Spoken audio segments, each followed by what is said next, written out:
విద్యార్థులు ముఖ్యంగా Gen Z intermediate విద్యార్థులు 10th క్లాస్ విద్యార్థులు మీ ప్రాణాలకు రక్షణ కరువు అవుతా ఉన్నది. ఏ నిందితులు ఎవరైతే మీ మీద స్టాకింగ్ చేస్తున్నారో దయచేసి మీ పేరెంట్స్తో షేర్ చేసుకోండి. వాళ్ళు మీ సొంత బంధువులు అయి ఉండొచ్చు, వాళ్ళు మీ ఇంటి పక్కలలో ఉండొచ్చు. మీ పేరెంట్స్తో షేర్ చేసుకోండి, మీ బంధుమిత్రులతో షేర్ చేసుకోండి. ఏ కొంచెం అనుమానం వచ్చినా కూడా దయచేసి పోలీస్ స్టేషన్లో కంప్లైంట్ చేయండి.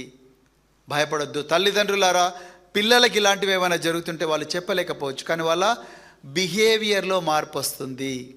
ఒక్కటేసారి సడన్గా మూలకు పోతారు, సడన్గా నిద్రలో లేచి ఏడుస్తారు, లేకపోతే బెడ్ మీదనే ఒంటేలు పోసుకుంటారు, భయపడుతూ ఉంటారు, నార్మల్గా ఉండరు, ఫిట్స్ వస్తూ ఉంటాయి ఒక్కోసారి.